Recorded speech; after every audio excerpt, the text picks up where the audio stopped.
Welcome to HFY Fiction Journey.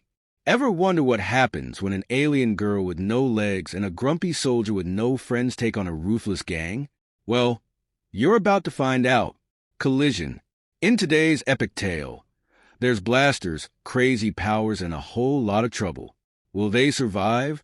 Will Dax finally make a friend? Spoiler. Probably not. Faced with tears of joy. Before we jump in, don't forget to like, share, and subscribe to HFY Fiction Journey for more wild sci-fi adventures. Rocket, let's go! The alien girl had no legs and the human had no friends. Desperation hung thick in the air as Dax trudged through the grimy streets of the forgotten planet. This place was a haven for the galaxy's worst, and he fit right in. A former soldier with a rap sheet longer than his arm, Dax survived by taking jobs others wouldn't touch. He liked it that way. Attachments were a liability he couldn't afford. As he turned into a narrow alley, a flicker of movement caught his eye. Instinctively, his hand reached for his blaster. In this place, you shot first and asked questions later. But instead of a threat, he found a small, blue-skinned alien girl huddled against the wall. She had no legs, just a tattered dress covering her lower half. Dax had seen some rough things in his life, but this was a new level. The girl glared up at him with defiant silver eyes. "What do you want, human?" she spat, trying to sound tough. But Dax recognized that look. Someone who had been through hell and was barely hanging on. "Just passing through," Dax grunted. "What's a kid like you doing in a place like this?" "None of your damn business," she retorted, her voice shaking. "I can take care of myself." Dax snorted. "Yeah, I can see that." He should walk away, leave her to her fate. But something about the fire in her eyes, despite her broken body, struck a chord deep within him. "When's the last time you ate?" he asked, his voice gruff. Her stomach growled in response, echoing in the quiet alley. She wrapped her arms around her middle, glaring at Dax as if daring him to comment. Dax sighed. "Look, kid, I'm no saint, but I've got some food back at my place. You're welcome to it if you want." Her eyes narrowed suspiciously. "What's the catch?" "No catch. Just don't expect me to make a habit of it." She stared at him for a long moment before nodding. "Fine, but try anything funny, and I'll bite your nose off." Dax barked out a laugh. Duly noted, he crouched down, offering his back to her. "Climb on." The girl hesitated, but eventually wrapped her small arms around his neck. As Dax carried her through the winding streets, he wondered what he was doing. He wasn't the type to get involved, but something about her, the way they were both survivors in a galaxy that had chewed them up and spit them out, made him feel something he hadn't in a long time: compassion. Reaching his rundown apartment, Dax set the girl on the couch. "Wait here," he said, heading to the kitchen. He found some soup and bread, not much but better than nothing. As he heated the soup, he glanced over at her. She sat, huddled on the couch, eyes darting around the room like a cornered animal. "Relax, kid," Dax said, placing the food on the coffee table. "If I wanted to hurt you, I would have done it already. Why are you helping me?" she asked quietly. "Hell if I know," Dax shrugged. "Maybe I'm just tired of living in a universe where kids like you get dealt such a bad hand." Trya stirred, her face streaked with dirt and tears. "Dr. Quint," she whispered, her voice breaking. Dax pulled her into his arms, holding her close as she wept. "I know, kid, I know. But we have to keep moving. We have to stay alive, for his sake." Trya nodded, her small body shaking with grief. Dax stood, lifting her onto his back again as they set off into the night, hearts heavy with loss, minds racing with questions. Where would they go now? How would they stay ahead of the Crimson Fangs? And most importantly, how would Dax keep his promise to protect Trya now that they were truly on their own? As the city lights faded behind them, Dax felt a grim determination settle over him. No matter what it took, he would keep Trya safe. Even if it meant facing down an entire army of fangs. Even if it meant sacrificing everything. They found an abandoned warehouse on the outskirts of the city, a cold, damp relic of a bygone era when industry thrived on the planet. It wasn't much, but it was a roof over their heads, a place to regroup and plan their next move. Trya sat on a pile of old crates, her legs dangling over the edge as she watched Dax pace. "Dax," she said softly, "what are we going to do now?" He stopped, shoulders slumped as he turned to face her. "I don't know, kid. I'm making this up as I go. I miss Dr. Quint," she said, her voice filled with sadness. "Me too, kid. But he wouldn't want us to give up. He'd want us to keep fighting, to make sure his sacrifice wasn't in vain." Trya's eyes hardened with determination. "Then that's what we'll do. We'll fight." Dax smiled, feeling a fierce pride in her strength. She was tough, braver than most adults he knew. "Damn right, we'll fight. But first, we need to get you ready." "Ready for what?" Trya asked, curiosity sparking in her eyes. "For whatever comes next," Dax replied, kneeling in front of her. "The Crimson Fangs aren't going to stop looking for us. We need to be prepared. I'm going to teach you how to defend yourself, how to fight back." Trya's eyes widened, a flicker of fear crossing her face. "But I've never fought anyone before. What if I'm not strong enough?" "You are strong enough, Trya. Stronger than you know. And I'll be with you every step of the way. We're in this together, remembers?" She nodded, a small smile creeping onto her face. Together. Trya's training began the next day. Dax pushed her to her limits, guiding her through grueling combat drills and physical conditioning. She learned how to throw punches, dodge attacks, and use an opponent's strength against them. Though it was tough, Trya proved to be a quick learner, her natural agility and sharp mind compensating for her lack of experience. As the weeks passed, Trya grew stronger, her body hardening with lean muscle. Her reflexes sharpened, and she began to trust herself more. Dax watched with a mix of pride and unease. He was getting attached, too attached. He had always been a loner, keeping people at a distance to avoid the pain of losing them. But with Trya, he couldn't help himself. She reminded him of everything he used to fight for. One evening, as they sat by a small fire, Trya looked up at him with a vulnerable expression. "Dax, can I ask you something?" "Of course, kid. Anything. Do you think we'll ever find a place where we can be safe? Where we don't have to keep running and fighting?" Dax's heart ached. He wanted to promise her safety, but he knew better than to make promises he couldn't keep. "I don't know, Trya, but as long as we stick together, as long as we have each other's backs, we can face anything. And maybe one day we'll find that place. A place to call home." Trya smiled softly and scooted closer to him, resting her head on his shoulder. "I think I've already found my home," she whispered. "It's with you, Dax. Wherever you are, that's where I belong." A warmth spread through Dax's chest, a feeling of belonging he hadn't known in years. He wrapped an arm around Trya, holding her close as the night surrounded them. For a moment, he let himself believe that maybe, just maybe, they could make this work. Together, they would face whatever came their way. The first time it happened, Dax thought he was seeing things. They were in the middle of a sparring session, Trya dodging and weaving around his attacks. She was getting better, her movements more fluid and confident. But just as Dax was about to land a blow, something strange happened. Trya's eyes flashed a brilliant silver, and in an instant, she seemed to disappear, only to reappear behind Dax a split second later. He whirled around, heart pounding in his chest. But Trya only grinned, her eyes sparkling with mischief. "How did you do that?" Dax asked, his voice hoarse with shock. Trya shrugged, a hint of uncertainty on her face. "I don't know. It just sort of happened." Dax frowned, a sense of unease prickling at the back of his neck. He had seen plenty of strange things in his time, but this was something else. He'd heard rumors about people with special abilities. The Crimson Fangs were always hunting for recruits with unique talents, but he had never actually seen it firsthand. Until now. Over the next few days, Trya's abilities began to surface more frequently. She could move objects with her mind, create shimmering force fields that deflected blaster bolts, and even heal minor wounds with a touch. At first, Dax was amazed, marveling at the power within her.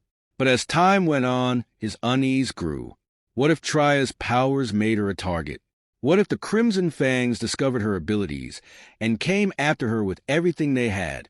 Dax knew how brutal the Fangs could be in their pursuit of power, and he'd seen how special talents could corrupt people. Good people could be twisted by the lure of power and control. He couldn't let that happen to Trya. One evening, as they sat around the fire, Dax decided it was time to talk. "Trya," he said, his voice soft but firm, "we need to talk about your abilities." Trya looked up at him, her wide eyes uncertain. "What about them?" "I'm worried," Dax sighed, running a hand through his hair, "about what they might mean for you, for us. If the wrong people find out what you can do."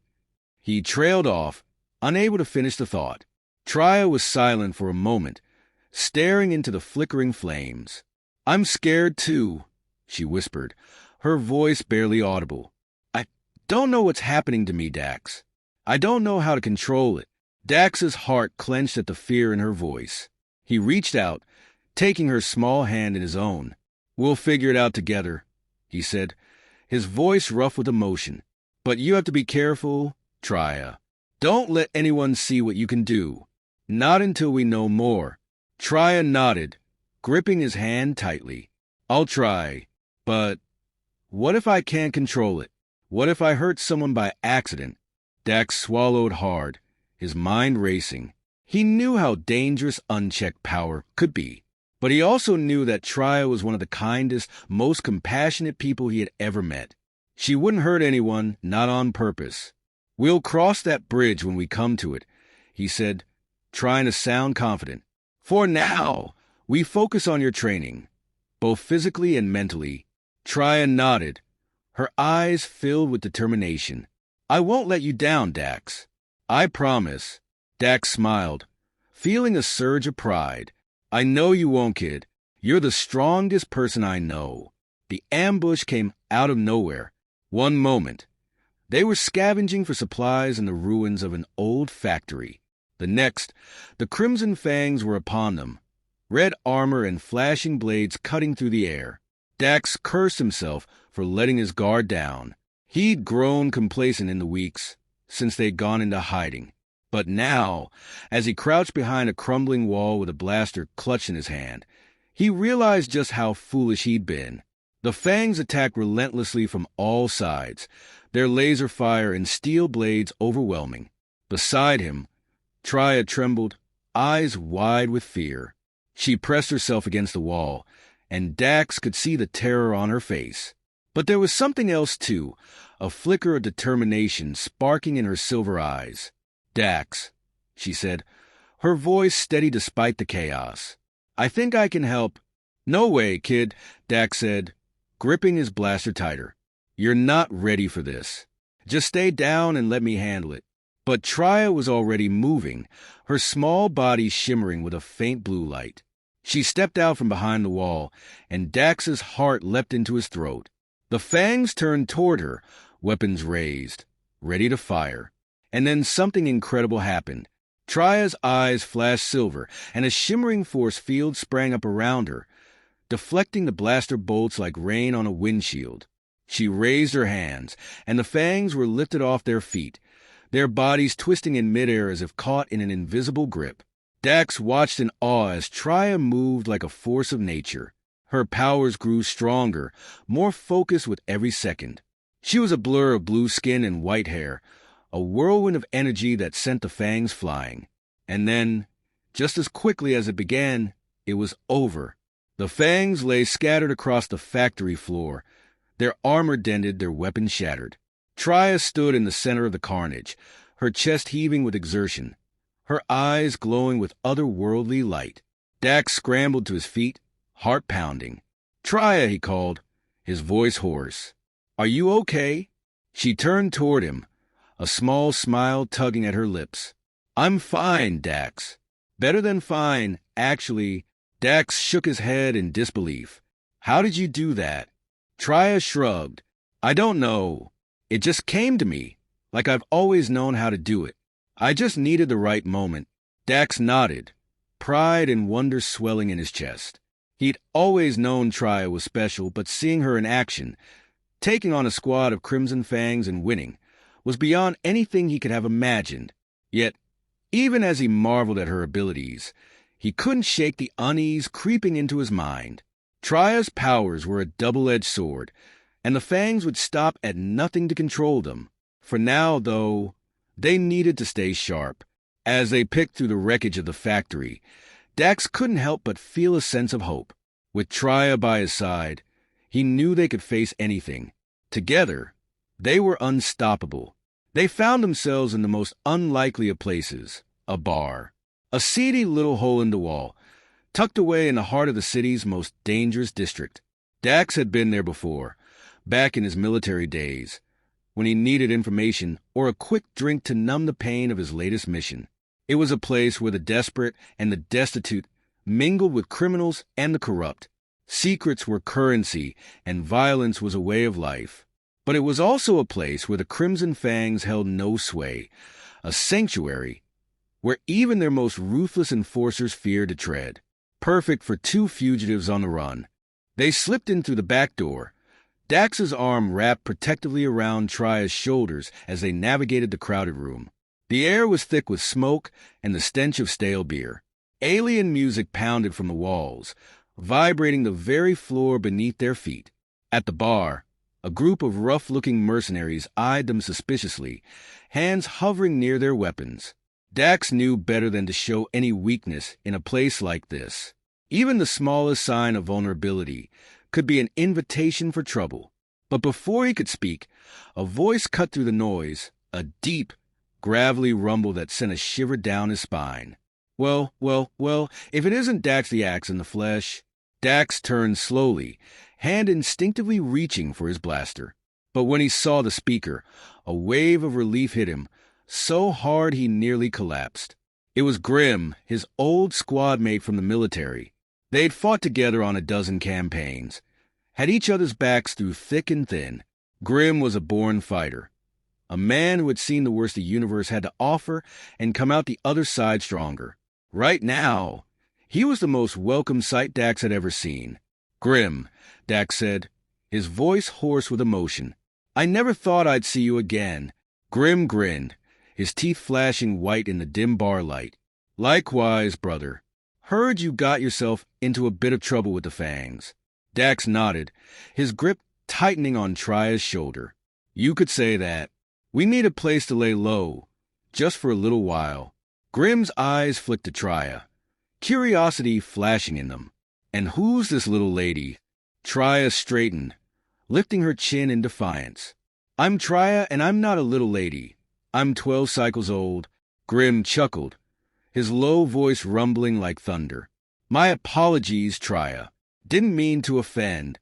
He turned back to Dax, his expression growing serious.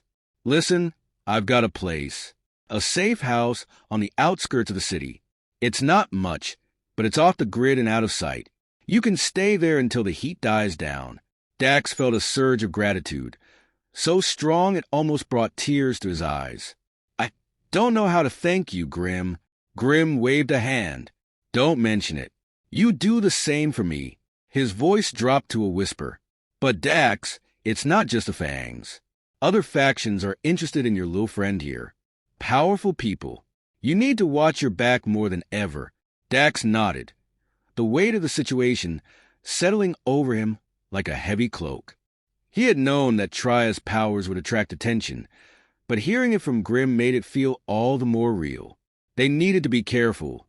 Smarter, faster, always one step ahead. But with Grim's help and Trya's abilities, Dax knew they could face whatever challenges came their way. The safe house was a nondescript building on the city's outskirts, its dull gray walls blending into the landscape. Inside, it was sparsely furnished but clean. There was a small kitchen, a couple of bedrooms, and a living area that doubled as a makeshift training room.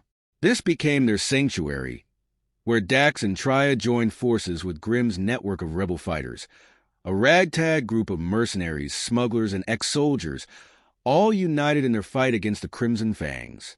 Grim introduced them one by one. There was Asha, a fierce woman with a shaved head and a cybernetic arm, who could hack into any system in the galaxy. Rafe, a wiry man with a quick smile and quicker fingers, could pick any lock and steal anything of value. But the one who caught Dax's attention was a tall, broad-shouldered man with a shock of red hair and a face that looked carved from granite. His name was Cade, and he had the bearing of a soldier, radiating quiet confidence. "Cade here's our demolition expert," Grim said, clapping him on the shoulder. "If it explodes, he knows how to make it bigger and better." Cade nodded at Trya, a curious intensity in his gaze. "I hear you've got some special skills of your own, little lady." Trya bristled, lifting her chin again. "I'm not a little lady, and my skills are none of your business." Cade chuckled, raising his hands in surrender.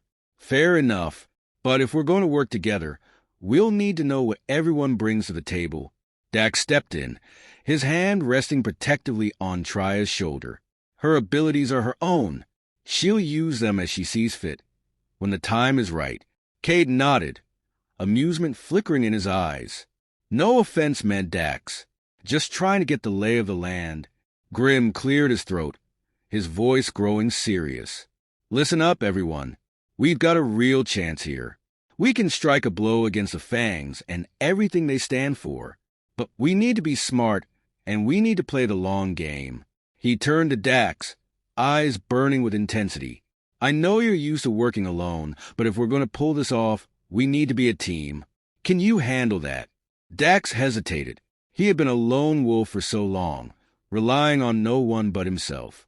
But looking around at the rebels, seeing the hope and determination in their eyes, he knew he couldn't turn his back on them. "Not now. I'm in, Grim. Whatever it takes." Over the next few weeks, Dax and Trya threw themselves into training with the rebels. They sparred, learned new techniques, and honed their skills until they moved like a well-oiled machine.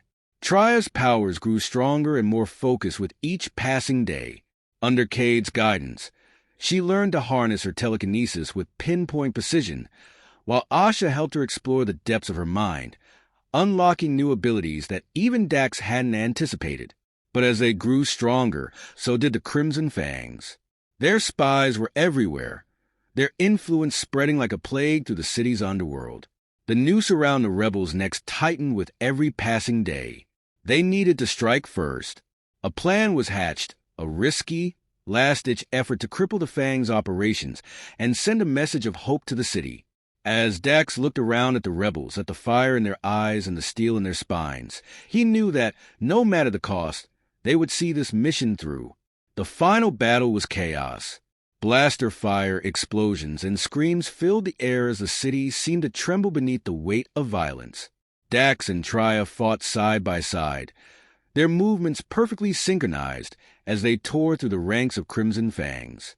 But even with all their skill and power, they were still outnumbered and outgunned. And then, the leader of the Fangs himself stepped onto the battlefield. A massive brute of a man, with arms like tree trunks and a face chiseled from stone. He wielded a crackling energy whip that snapped through the air like an angry serpent. "So, this is the little girl who's caused me so much trouble," he sneered, locking his eyes on Trya. "Your luck's run out." Dax leveled his blaster at the leader's chest. "You're not touching her. Not while I'm still breathing." The leader laughed, a cold, merciless sound. "Oh, I'm counting on it." What followed was a brutal clash of weapons and wills. Dax fought with everything he had, but the leader was too strong, too fast. With a savage backhand, he sent Dax crashing into a crumbling wall, pain shooting through his body. Dazed, Dax could only watch as the leader advanced on Trya, his energy whip crackling. Trya's eyes blazed with silver light. She raised her hands, and the very air seemed to ripple as her powers surged to life. The leader's whip froze mid-air, straining against an invisible force. But as Dax watched, he saw the leader reaching for his blaster, ready to end Trya's life. In that moment, Dax knew what he had to do. With a roar, he launched himself at the leader, slamming into him with all the strength he had left. They tumbled to the ground, grappling in a savage struggle. The leader's blaster skittered away, but his hands closed around Dax's throat, squeezing the life out of him. Dax's vision blurred, and darkness closed in. And then he heard Trya's voice, a desperate, anguished cry. "Dax!" A blinding flash of silver light followed, and suddenly, the pressure on his throat vanished. Gasping for breath, Dax looked up to see the leader's lifeless body lying at Trya's feet, his neck twisted at an impossible angle. Trya's eyes were glowing with fierce, otherworldly power. She knelt beside him, tears streaming down her face as she cradled his head in her hands. "Dax, please stay with me. Don't leave me." Dax tried to speak, but his throat was too raw. He could only nod weakly. And then Trya placed her hands over his heart, her face scrunched in concentration. A warmth spread through Dax's body, a tingling sensation that soothed his pain and healed his wounds. When he opened his eyes again, he saw Trya smiling down at him through her tears.